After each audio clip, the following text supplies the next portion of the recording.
ปลาเป็นเนาะว่าจะอันนี้เคินยังพี่น้องไงโบเจ็บนี่จวดเลยอายก็บ่มียังมาฝากมาตอนเด้อนี่แหละนี่อ่ะไก่ ขอบใจด้วยเด้อซื้อมาฝากน้องเพิ่นเฮ็ดแนวได้บ่นี่มีตู้เย็นบ่น้องบ่ทันมีตู้เย็นอ๋อคิดว่ามีตู้เย็นมีแต่ว่าเอ้าไปแช่เฮือนพี่น้องก็ได้มีบ่พี่น้องมีตู้เย็นมีบ่ดีแล้วจริงๆอ้ายก็ได้เซตหาน้องอยู่ได้เห็นอยู่บ่บ่เห็นเลยเพราะว่าคันเฮาสิไปมาหาตลอดมันก็เสียทั้งหมดเลยเนาะมันมีหยังเฮ็ดแต่นะมันต้องมีเฮ็ดนะจึงมานะคันบ่มีเวียกเฮ็ดก็บ่จักสิมาเลยพี่น้องเพราะว่าทางอื่นก็มีเวียกหลายพี่น้องสิมานั่งถ่าตั้งแต่ทีม YouTube ก็บ่เป็นเนาะเป็นต้องไปเฮ็ดเวียกเฮ็ดงานเด้น้องเพิ่นก็มีเวียกมีงานสิไปหาตลอดมันก็บ่ได้พี่น้องเนาะเพิ่นบางในก็โอเคเนาะ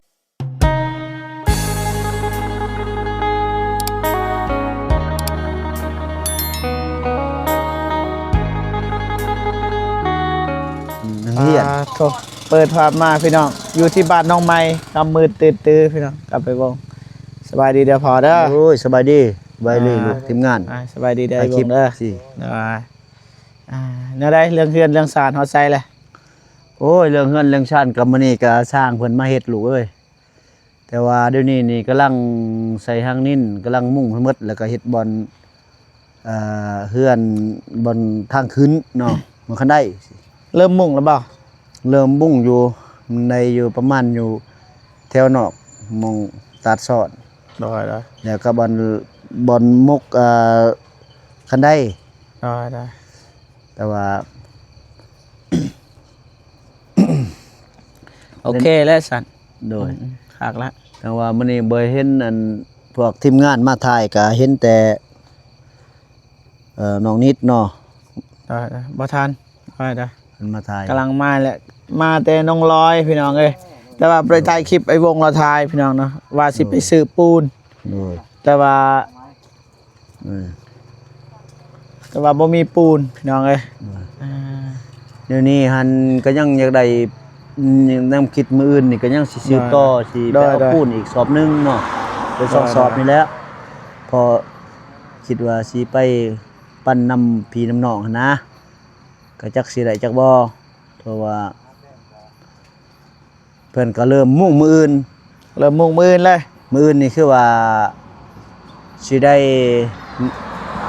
เงินโต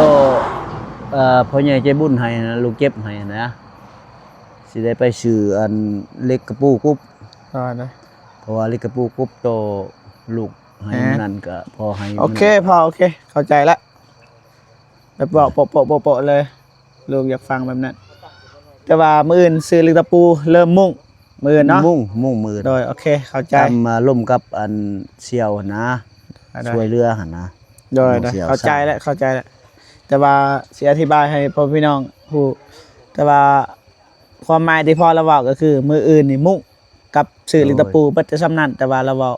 มันยาวไปนะแต่ว่าเข้าใจพอเพิ่นอยากอธิบายให้ชัดเจนแต่ว่าตามที่เราเจ็บเข้าใจคือมุกเงินเนาะโดยมาขอบใจหลายๆพอโดยพักผ่อนเด้อโดยอาบน้ำอาบท่ามาพี่แกะให้พอนี่บีบตัวนี้เด้อโดยขอบใจหลายๆพอได้มาบาดเลยปาตัวสบายดีเด้อน้องไม้สบายดีเด้อน้องน้อยเฮ็ดกินบ่น้ำมันคือใส่หน่อยประหยัดบ่ไข่อมน้ำมันเอาไม่เนาะติดเนี่ยได้คำมืดตื้อพี่น้องไงมื้อนี้นี่เฮ็ดยัง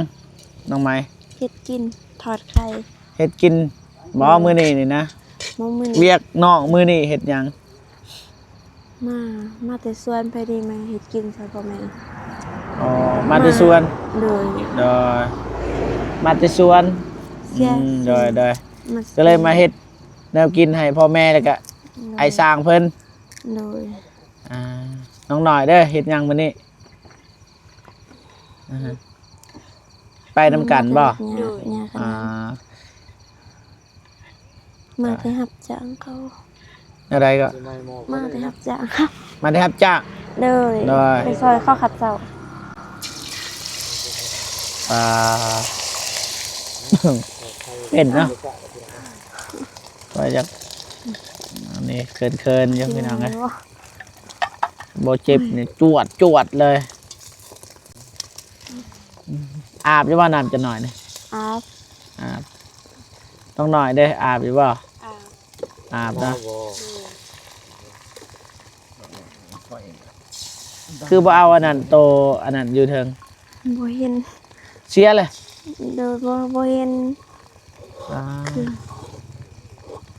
บ่นั่นก็ได้นี่นะเห็ดบวงนั่นก็ได้โดยไปน้องหน่อยไปแบบนี้เลยน้องมาแบบนี้เด้อ ใครบ่ให้อัน นี่แบบนี้ก็นั้นมันจะแข็งเองนี่แบบนี้น้ำเนี่ยเอาบริเฮ็ดขายเฮ็ดธรรมดาแล้ว โดย ว่างามว่ายาคอได้แสบก็พอละสิเฮ็ดแนวกินแหลงบ่ โดย อ๋อแสดงว่าน้องบ่ทันกินข้าว ยัง ยังบ่ โดย นี่นี่ หมอเบิด นี่เอาเนาะเกียมแล้วบัดนี้แต่กินอยู่อันนั้นเลย อยู่นี่เลย โดย อ๋อเถอะพ่อแม่กินแล้วบ่พ่อแม่ ยัง ยังคือกัน โดย อ๋อสิอันนี้กินนี่ โดย พ่อกินอยู่บ่เนาะ กินกับกินของกินเก่า อ๋อเขากินตอนเพลนบ่ โดย ได้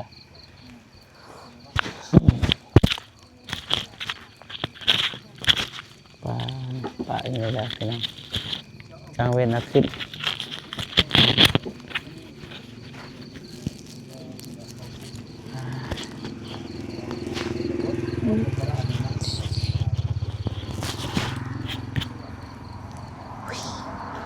มืดตึบเลยพี่น้องเลยอยากเห็นบันไดเฮียนซานกับบ่เจ็บบ่จักสิทายแล้วมันแต่ว่ามืออื่นสิไปเบิ่งไปอัปเดตให้พ่อพี่น้องได้เบิ่งนำกันพี่น้องเนาะฮอดใส่แล้วงบทางบ่เจ็บก็มีอยู่กับผู้ใหญ่แต่ว่าบ่ทันเอาพี่น้องเนาะบ่ทันไปเอา ไม่เหมาะ แต่ว่าคันทันกับมืออื่นสิไปเอาน่าจะพอแล้วเนาะ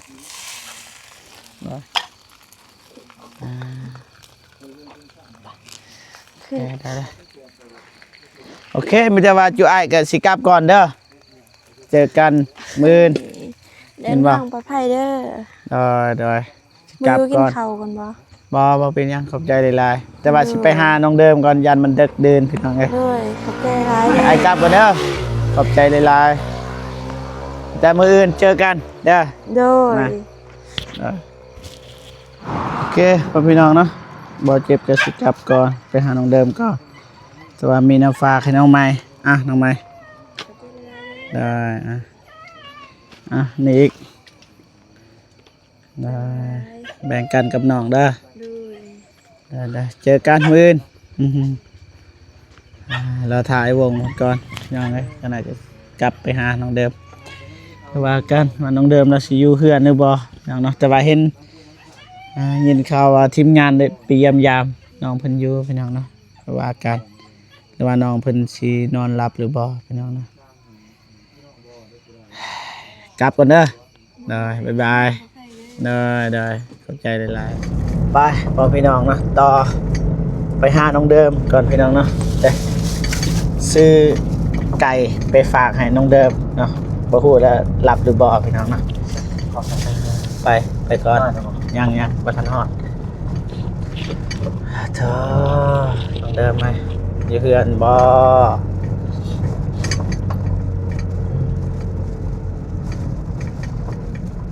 โอ้ยไปจอดจังก็ได้ รถไผ่ เพิ่นต้องชิม เพราะว่ารถบ่ฝน เบาฝนแม่นี่คือเบาฝน ฝนว่ะ แม่น ไปเจอกันเลย จอดอยู่ข้างก็ได้ข้างเมืองนี่นี่อยู่นี่ มาลงดู จอดเลยนี่ลงไปเลยจอดถูกบ่ฝนบ่ว่าไฟพี่น้องนะไปวันนี้ไปพี่น้องเอ้ยเปิดภาพมาเจอน้องเดิมเลยอยู่เทิงเฮือนพี่น้องเอ้ยเถอะคำมือตื้อว่าแปลงสินอยู่พี่น้องเอ้ยบ่ฮู้ว่ารถไผเด้อรถบ่ฝนบ่จังหั่นน้องเดิมฮู้บ่รถไผหั่นรถไผบ่ฮู้บ่คิดว่าบ่ฝน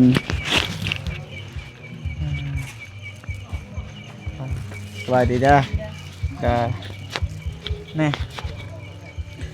มีงานบ่คือว่าตุ่มต่ำตู้นี่เต็มไปทั่ว โอ้ เล โห ย คือกันสบายดีเด้อพ่อแม่พี่น้อง ได้ อย่าใจบุญทุกทาน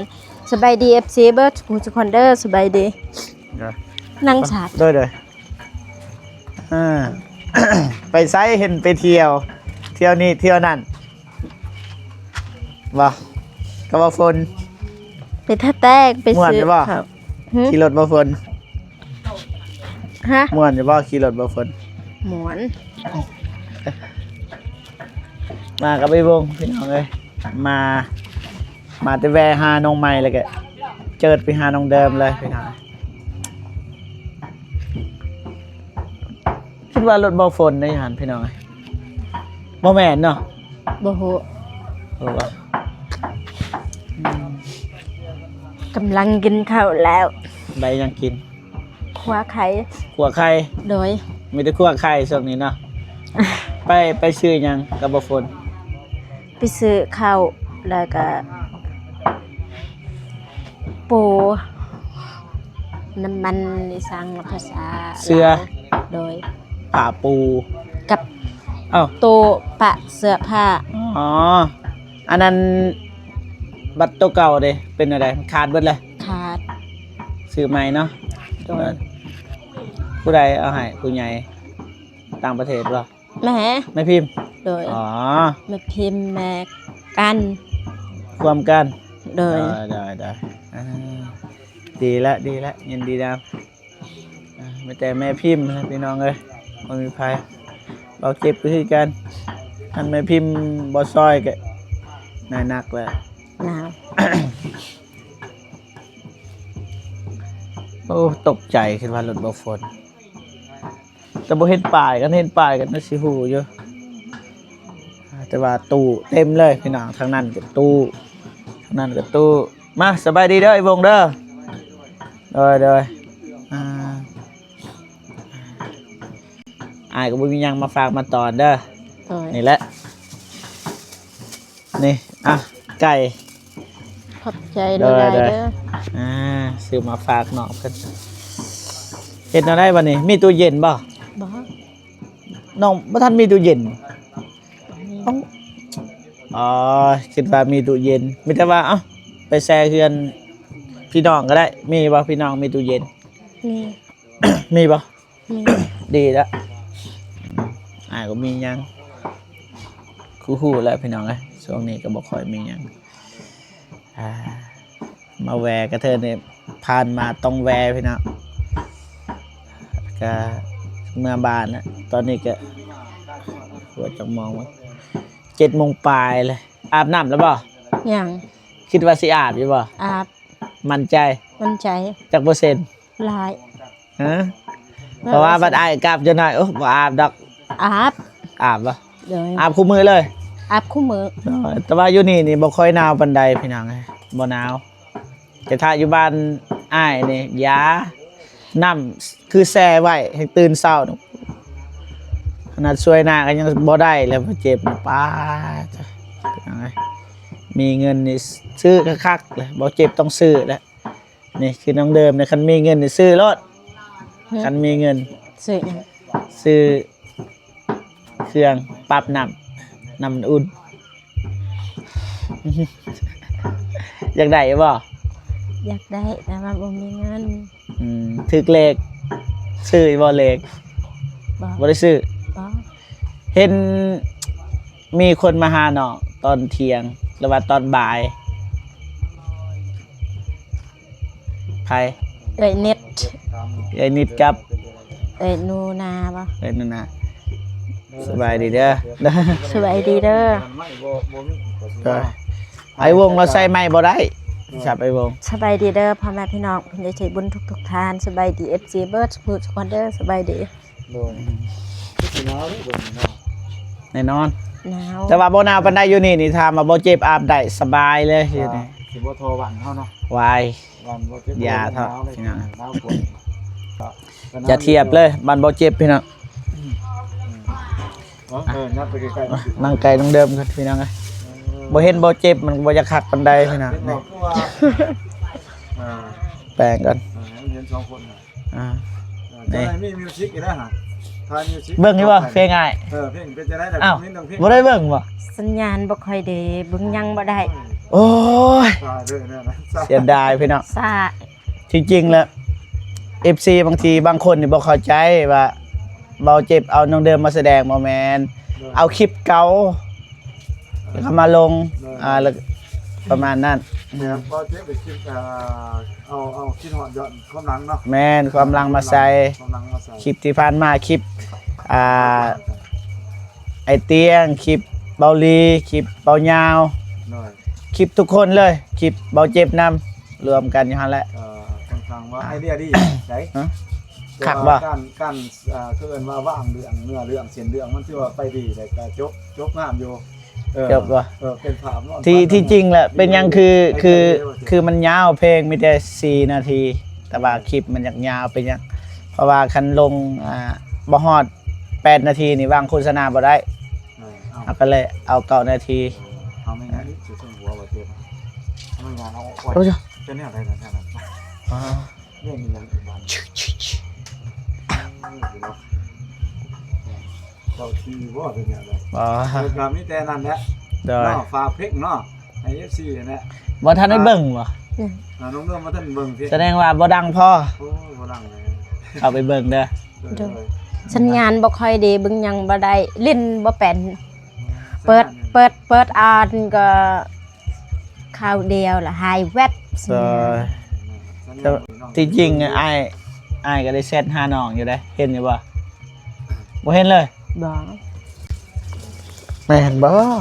ได้เลย อันนี้เพลงต่อไปเอาไปแสดง MV บ่ถามบ่เทียบนี่ผมเห็นบ่เทียบนี่ ได้เลย เพลงต่อไปเนาะบ่เทียบ มันมีเพลงต่อไป คัน FC เพิ่นมักเพิ่นชื่นชอบกันนะพักหลังก็เฮาก็สิ เอาน้องเดิมไปแสดง แม่น คันถามแบบนั้นนี่ได้บ่ได้อยู่แล้วแต่ไว้ต้นน้องเพิ่นเด้บางทีมันค่าเวียกค่างานมันก็ โดย มันยากพี่น้องเอ้ยแต่เบาเจ็บมันก็ลิ้นเด้ คลิปเฮาก็แต่ว่ายานน้องเพิ่นบ่ว่าง นะแล้วก็น้องเพิ่นบ่สะดวกก็แต่ว่ากันแล้วก็สิปรึกษาหาน้องเพิ่นคือเก่าถ้าเพิ่นน้องเพิ่นสะดวกก็นะคือเพลงอันนี้ก็เคยถามบ่ตูนแล้วบ่ตูนก็ว่าได้สิลิ้นให้เพลงเฮาปล่อยลงไปนะแต่ว่าบัดฮอดมื้อแล้วไผก็บ่ว่างนัดเฮาก็ยังสิบ่ว่างถ่ายเลยก็จับจูดด้วยเนาะบ่เจ็บเนาะ จับเลย เอาดูดคลิป เวลาไป เก่าคลิปจากไอเตียงแน่คนอื่นๆทีมงานเฮา ไปเชิญน้ำพันผมเกือบทุกเดือนพี่น้องเลยไปถ่ายคลิปก็ว่าเจ็บกะอะไรบรรยากาศไปเนาะ ช็อตเดียวแล้วเอาหน่อยนึงกายนั่นคลิปน้องเดิมจวดเลย แต่ว่าคอมเมนต์โคตรไลน์เข้าไปอ่าน400ปลายแต่ว่าบ่ได้ตอบมันแต่ว่าสิเข้าไปกดหัวใจก่อนตอบบ่ไหวเด้พอเฮาลงคลิปมือหนึงหลายเทื่อมันแต่ว่าสิเข้าไปกดหัวใจเอามีฮะ รู้500เดี๋ยวตัว490ปลาย 400ปลายพี่น้องนะวิวก็ 30,000 เฮาตั้งไว้ในท่าเพลงฮอด 5,000 เฮาเซตต่อก็ไปวงแต่ว่านี่เกินขาดเลย 30,000 ขอบใจ FC เนาะ ได้ขอบใจหลายเด้อ FC เบิดสุขุทุกคนที่เข้ามาติดตามเป็นยังไงอาการช่วงนี้สบายดีบ่ สบายดี สบายดีเมื่อวานนี่ยิ้มเลยนะไปกับเบาฝนจวดนี่จวดนั่นม่วน ไปกินข้าวอยู่ไส อยู่ทะแตง กระแตง โดย กินอีหยัง กินตำทะเล ตำกุ้งตำปลา กุ้ง หมึก โอ้ตำทะเลแม่นแล้ว กับข้าวผัด ข้าวผัดอีก โดย กินหลายเนาะ ไอ้ชายพลว่าตั้งใจอยากเลี้ยงน้องเดิม เงินบ่ฝนบ่ โดย อ๋อดีแล้วบ่ฝนเลยสมเชย มื้ออื่นบ่ฝนวางมื้ออื่นก็คือสิได้ร่วมงานกันแหละเพราะว่ามื้อนี้นี่ติดต่อหาบ่ฝนอยู่บ่ฝนเอาพุ่นละไปสวนก่อนเด้อหมู่มีแต่ว่าเจอกันมื้ออื่นไอ้วงมื้ออื่นนี่แยกทางกับไอ้วงมีภารกิจแล้วว่ามีเวียกันแหละแต่ว่าเฮาสิร่วมกับทีมงานเฮาเบาตูนเบานงคือเก่าถ้าเบานงเราทันเบาตูนทันเบาตูนนี่น่าสิบ่ทันเป็นหยังคือว่าจังซั่นในขั้นตอนแบบไปใส่บ่ได้เพราะว่าสร้างกำลัง ตั้งนะว่าเบาตูนมักแบบใดเขาสิถามนะจะมักขนาดใดแบบนี้เราต้องไปใส่บ่ได้ เริ่มสตาร์ทกันบ่ตูนบอก แม่น บ่าวเองก็ยังบ่ทันมีโอกาสไปอัปเดตเรื่องบ่าวตูน แม่นแต่ว่ามื้อนี้ก็สั่งน้ำไอ้แดงน้ำเอาไม้ให้น้องน้ำฝนให้อายเพิ่นสั่งเลยประมาณนั้นพ่อพี่น้องเนาะแต่ว่าน้องเพิ่นอยากนอนแหละแต่ว่าอาจสิกลับก่อนเด้อเห็นบ่น้องเด่นเด้อน้องเด่น อยู่เฮือน อยู่เฮือนนะ ดีแล้วเพิ่นสิมาแวะยามใหม่ โดย ก็บ่มีหยังให้พี่น้องเนาะประมาณนี้พ่อพี่น้องเนาะได้เสื้อน้ำมันมื้อนี้น้องเดิมมื้อนี้และเมื่อวาน เมื่อวาน นั่นแหละ ไปนี่แหละปูนี่แหละ โอ้ โดย ปูเสื้อตัวเก่ามันขาดเลยเด้ สาดย่างคือเป็นแบบ แม่นๆเป็นสาดยาง เพื่อปูเนาะบอก โดย โดย เอาดีใจนะแม่พิมพ์จัดการเรา หลายคนมาเยี่ยมมายามเพิ่นก็รู้สึกว่าเนาะมีความสดชื่นสดใสแน่ ดอ สุขภาพจิตใจแน่ก็เลยแข็งขึ้นมาอะไรก็ดีขึ้นมา แม่น สุขภาพเนาะร่างกายก็ดีขึ้นเอ้าดีอ้าวนี่แหละพี่น้องคิดฮอดคิดถึงก็บ่เจ็บก็ ว่าซองบ่เจ็บก็บ่ค่อยได้มาหาน้องเดิมนะแต่ว่ามื้อนี้ก็ทางผ่านจะเป็นให้เขามาหา ประมาณนี้ผมพี่น้อง เขาเวียนมาเรื่อยๆเนาะมีเวลานะ ดอ กินฮอดน้องเพิ่นหรือว่า FC กินฮอดหรือว่าเฮาบ่แวะให้กำลังใจกันเนาะ ดอ มาเบิ่งมาแย่งกันนั่นแหละมาถามข่าวว่าเป็นจังได๋อยู่ดีมีแฮงบ่เนาะ ดอ ก็สิไปงานมา แต่สิมาถามเลยพี่น้องเอ้ยประมาณนี้เพราะว่าคันเฮาสิไปมาหาตลอดมันก็ เสียทั้งเบิดเลยเนาะ มันมีหยังเฮ็ดแต่นะมันต้องมีเฮ็ดนะจึงมานะคันบ่มีเวียกเฮ็ดก็บ่จักสิมาเลยพี่น้องนะเพราะว่าทางอื่นก็มีเวียกหลายพี่น้อง สิมานั่งถ่าตั้งแต่ทีม YouTube ก็บ่เป็นเนาะ เป็นต้องไปเฮ็ดเวียกเฮ็ดงานเด้น้องเพิ่นก็มีเวียกมีงานสิไปหาตลอดมันก็บ่ได้พี่น้องเนาะ กันเพิ่นบางแม่ก็โอเคเนาะประสานทุกปรึกษาหารือกันได้เนาะ โดย อยู่บ่สบายก็โทรหาที่มั่มเบาวงก็ได้ โดย เบาเจ็บก็ได้เบาฝนก็ได้เฮาก็สิมาว่าบ่สบายดังนั้นนี่เฮาก็เอารถมารับไปห้องหมอเด้อประสานหาดาวเด้อ ประสานหาไอ้วงเบาเจ็บนี่คันประสานหาเบาเจ็บก็สิโทรหาไอ้วงคือเก่าโทรหาเบาฝนคือเก่าแต่น้องเพิ่นสะดวกทางใดทางเบาเจ็บก็สิหาเบาฝนสิหาทางไอ้วงไปเพราะทีมงานเบาตูนก็ฟาวเบาน้องฟาวบ่มีรถคันรถจักรถ้ามาไปได้คันอยู่อ้ายเพิ่นบ่ว่างเบาฝนบ่ว่างเอารถจักรไปได้คันน้องเพิ่นโทรคันบ่โทรเฮาก็บ่ฮู้คืออ้ายนงแหละบ่ฮู้เด้อ้ายนงบ่สบายโดยบัดบ่ตูนเว้าอ้ายนงบ่สบายโอ้หาก็ฮู้เด้ประมาณนั้นเพราะว่าบ่ได้ ก็มีแต่มีโอกาสไปเยี่ยมยามกันเนาะ โดย แสดงความเป็นหมู่เป็นใหญ่ในทีมงานใช้บนทุกคนนั่นแหละไม่เป็นจะได้กลับไปเบิ่งเบากูบ่สบายเขาก็ไปเบิ่งกันเบิ่งทุกคนเนาะ แม่น เช่นคนในครอบครัวเดียวกันง่ายๆเนาะ ๆอ่า ผู้นั้นบ่สบายเขาก็ไปให้กำลังใจกันมีของฝากของตอนนิดหน่อยก็ไปให้กัน พี่น้อง เลยเนี่ยนะ ต้องเบิ่งกันดูแลกันขนาดตอนบ่เจ็บบ่สบายเฮ้ขี่รถเจิดไปหาบ่เจ็บ นี่น้องเดิมเด้ น้องเดิมเองแล้วก็เราวงเองมาฝึกไปเนาะ ไป หมุนเวียนกันไป บ่ฝนให้ไปส่งพุ่นแหละ คือพี่น้องเห็นในคลิปเนี่ย ไปลงเซกองอีหยังฉะนั้นแล้วในเมื่อน้องเดิมบ่สบายแน่นอนบ่เจ็บต้องไป นั่นๆเด้มันเป็นพี่น้อง นั่นมันเป็น นั่น เอ้า เด้อ คือว่าอะไรห้อนี้เนาะ ได้ไปบัดนี้พ่อพี่น้องบ่าวเจ็บก็สิจบคลิปก่อนเนาะอย่างใดก็ขอบคุญกับคุณนะผู้ใหญ่ใจบุญทุกท่านแล้วหรือว่า FC ทุกท่านเนาะที่ขาดบ่ได้ก็คือพวกแม่ๆหรือว่าทีมงานแม่แม่พิมพ์แม่เพนแม่เพียรแม่ติวแม่ลินแม่กัญญวีพี่น้องเนาะที่เมตตาสงสารน้องเดิมได้มาตลอดเนาะอย่างใดขอให้แม่หรือว่า FC ผู้ใหญ่ใจบุญทุกท่านนะจงมีแต่ความสุขสุขภาพแข็งแรงขออายุมั่นขวัญยืนความเจ็บบ่ให้ได้ความไข้บ่ให้มีนะปรารถนาสิ่งใดขอให้ได้สิ่งนั้นเนาะไปใส่มาใส่ขอให้ไปฮอดจนถึงเบิดสุขสุขคนพี่น้องเนาะสาธุโอเคพอๆกันคลิปหน้าสำหรับคลิปนี้ลาไปก่อนพี่น้องเนาะสบายดีเด้อไปดีเด้อกลับกันเด้อ โดยเดินทางปลอดภัยเด้อ ไปก็ผ่านบรรยากาศนี่แหละน้องๆเพิ่นบ่เจ็บบ่ บ่ค่อยสบายปานใดอายนี่ก็ได้คือกันนี่แหละอดแอดแดดกัน เป็นกันสำหรับควรมันก็อาการหนาวๆหน่อยเนาะสำหรับควรก็มีแต่สิล่าไปก็ไม่ แบบนี้นะพี่น้อง อ้าวจะดีมีอย่างเดิมอ้าว ไป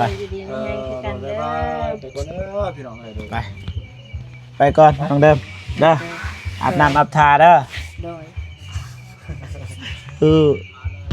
ก็น้อยวันเมื่อแล้วบ่อาบก็ได้น้องเนาะโอเคกลับก่อนเด้อบ๊ายบายไปน้องเดิมบ๊ายบายเด้อ ไปก่อนน้องเอ้ยในห้องเพลงเลยน้องเดิมก็ได้อารมณ์ดีเด้อช่วงนี้พี่น้องเอ้ยห้องเพลงบทติพี่น้องเนาะเฮ็ดอะไรก็ได้ให้เฮามีความสุขเนาะไปกลับก่อนขับมือตื้อๆแล้วพี่น้องเอ้ย โอเคพ่อพี่น้องเนาะพอๆกันมื้ออื่นเนาะสำหรับมื้อนี้ลาไปก่อนพี่น้องเนาะไม่เท่าหัวอยู่พี่น้องเอ้ยไปบ๊ายบายพี่น้องขึ้นรถก่อนพี่น้อง